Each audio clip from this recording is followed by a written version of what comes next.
Hello বন্ধুরা, এটা আমাদেরই গল্প নাটকের গল্প এখন টান টান উত্তেজনায়।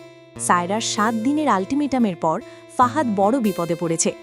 এবার ৩৯ নম্বর এপিসোডে কী ঝড় নামতে চলেছে চলুন জেনে নিই আগামী পর্বের বড় টুইস্টগুলো।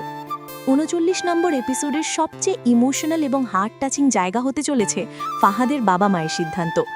আপনারা প্রোমোতে নিশ্চয়ই খেয়াল করেছেন, ফাহাদের বাবা মা বাসে করে এবং রিকশায় করে কোথাও একটা যাচ্ছেন। তাদের চোখে মুখে এক চরম হতাশা আর শূন্যতা। এর একটাই মানে বন্ধুরা, ফাহাদ তার মা বাবার সব সম্পত্তি প্রপার্টি নিয়ে নিয়েছে। যেই বাবা তার ছেলেকে সৎ হওয়ার শিক্ষা দিয়েছেন, আগামী পর্বে আমরা দেখতে পাব বর্তমান বাড়ি ছেলে তারা ফিরে যাবে তাদের পুরনো গ্রামের বাড়িতে। সেখানে সামির ও তার স্ত্রীকে নিয়ে সবাইকে একসাথে একটি সুন্দর ও শান্তিপূর্ণ পরিবেশে বসবাস করতে দেখা যাবে। সাধারণ জীবনে বা অন্য কোথাও ছন্নছাড়া হয়ে ফিরে যাচ্ছেন। এই দৃশ্যটি সত্যি দর্শকদের কাঁদিয়ে ছাড়বে। এবার আসি ফাহাদের কথায়। ফাহাদ এখন আক্ষরিক অর্থেই পথের ভিখারি। একদিকে তার কাছে কোনো টাকা বা প্রপার্টি নেই, অন্যদিকে ভালোবাসার মানুষ সায়রা তাকে ঘাড় ধাক্কা দিয়ে বের করে দিয়েছে।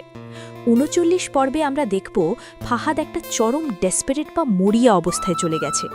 সায়রা যে 7 দিনের সময় বেঁধে দিয়েছে, সেই সময়ের মধ্যে কোটি কোটি টাকা জোগাড় করা ফাহাদের পক্ষে পুরোপুরি অসম্ভব। সায়রা কিন্তু এবার আর কোনো ছাড় দেবে না। আগামী পর্বে হয়তো আমরা দেখব সায়রা সত্যি সত্যিই আইনি ব্যবস্থা নেবার প্রস্তুতি নিচ্ছে।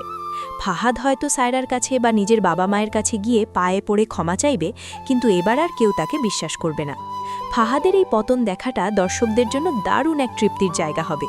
সব মিলিয়ে বন্ধুরা, ৩৯ নম্বর এপিসোড হতে যাচ্ছে এই নাটকের অন্যতম সেরা এবং টার্নিং পয়েন্ট একটা এপিসোড। মিথ্যার যে প্রাসাদ ফাহাদ তৈরি করেছিল, এখন দেখার বিষয় ফাহাদ কি সত্যিই পুলিশের হাতে ধরা পড়বে, নাকি সে নতুন কোনো চাল চালবে। আর ফাহাদের বাবা মায়ের এই করুণ পরিণতি কি ফাহাদকে একটুও অনুতপ্ত করবে? আপনাদের কি মনে হয়, ফাহাদের কি এবার সরাসরি জেলে যাওয়া উচিত, নাকি তাকে অন্য কোনো শাস্তি দেওয়া উচিত? আপনাদের মতামত অবশ্যই নিচে কমেন্ট করে জানাবেন। ভিডিওটি ভালো লাগলে একটা লাইক দিন, আর এটা আমাদেরই গল্প নাটকের আরও এক্সক্লুসিভ আপডেট ও রিভিউ পেতে চ্যানেলটি সাবস্ক্রাইব করে বেল আইকনটি বাজিয়ে দিন। আজকের মতো বিদায় নিচ্ছি, দেখা হবে খুব শিগগিরই নতুন কোনো ভিডিওতে। ভালো থাকবেন সবাই।